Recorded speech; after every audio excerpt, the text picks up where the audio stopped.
Good morning, everyone, and thank you for being here. I'm here today to continue the updates to the American people and to those in the room on Operation Epic Fury. First, let me start with honoring our fallen. As the Secretary said, on Saturday and again last night at Dover Air Force Base in Delaware, our nation's leaders honored our returning fallen as they arrived home for their final time.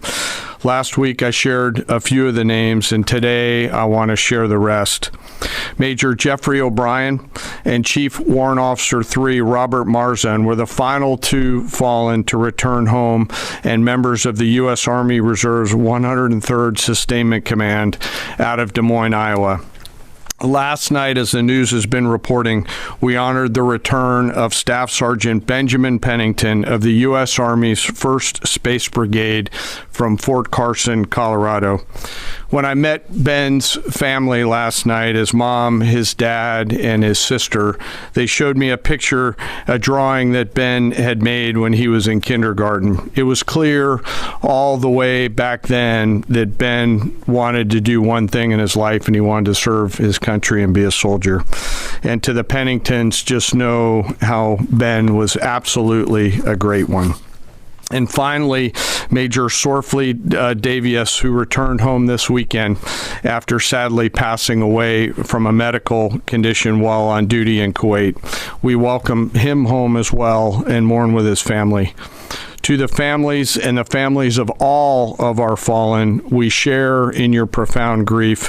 The Joint Force remains eternally grateful for your sacrifice and the gift of a great example that your service members have given all of us. I want you to know that their names will never be forgotten, and you and your family are part of our Joint Force family forever. Let me talk a little bit about the progress thus far, acknowledging that Admiral Cooper will likely continue to give updates from CENTCOM. As the Secretary said, we're in the 10th, moving into the 11th day of Operation Epic Fury. The Joint Force remains focused on 3 military objectives: continue to destroy Iranian ballistic missiles and drone capability in order to prevent attacks on the U.S. and others throughout the region. And this means attacking launch sites, command and control nodes, stockpiles before they can threaten our personnel, our facilities, and our partners. Second, we continue to strike the Iranian Navy and their capabilities in order to do things like sustain movement through the Straits of Hormuz. And third, we continue to start working on and going deeper into Iran's military and industrial base in order to prevent the regime from being able to attack Americans, our interests, and our partners for years to come and project power outside their borders. This means servicing production facilities, research and development sites, and infrastructure. Let me turn to the map. We're going to try digital today to prevent laser injury. Since our last update, CENTCOM continues to make progress across the southern flank. To date, they've struck more than 5,000 targets.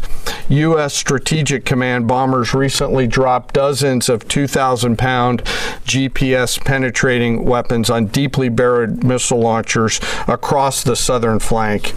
We also have struck several one-way drone factories to get at the heart of their autonomous capability.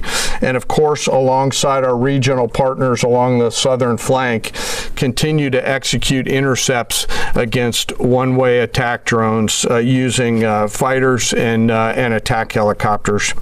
Our strikes mean we've made significant progress in reducing the number of missile and drone attacks out of Iran. Ballistic missile attacks continue to trend downward, 90% from where they've started, and one-way attack drones have decreased 83% since the beginning of the operation. A testament to our air defenders and our air defense systems, and as I said, our partners in the region continue to do great work as well. Second, we're making substantial progress towards destroying the Navy. In the first 10 days of the conflict, we're more than 50 Iranian naval ships into the campaign using a combination of artillery, fighters, bombers, and sea-launched missiles. As Admiral Cooper noted last Thursday, we struck and sank an Iranian drone carrier ship, and U.S. CENTCOM continues today to hunt and strike mine-laying vessels and mine storage facilities. This work will continue. Third, against our objectives, we've begun to target Iran's military and industrial complex, again, focusing on centers of gravity to get upstream of the shooters out in the field in order to deny them the ability to continue to generate those one-way attack drones. Let me spend a minute talking about the joint force. Across the area of responsibility, this is gritty and tireless work, and I cannot begin to explain how incredibly proud I am of the extraordinary courage, tenacity, and grit and professionalism within the joint force. Last time I had a chance to talk about the Army's incredible logisticians who are out there sustaining the fight. Today I want to highlight a few groups of sailors. First, I want to thank the men and women of the Forward Carrier Strike Group and their families, and let all of them know how grateful I am for their leadership and service. The crews on board this strike group have already been endured months at sea only to get their deployment extended. These exceptional Americans, rogered up, all supported by their families, continue to stand the watch, taking the fight to the enemy over and over again, night after night. Aboard ships like the USS Ford and the Abraham Lincoln are a special group of sailors I want to highlight today. These are the men and women, the sailors up on the roof running operations on the flight deck. With an average age of the early 20s, these are the unsung heroes of naval aviation. These young sailors, known for wearing yellow shirts, are in charge of the catapults, taxiing jets around on the flight deck, shooting jets off the front end, and recovering jets off the back end. They are literally involved with every single movement on the roof on an aircraft carrier.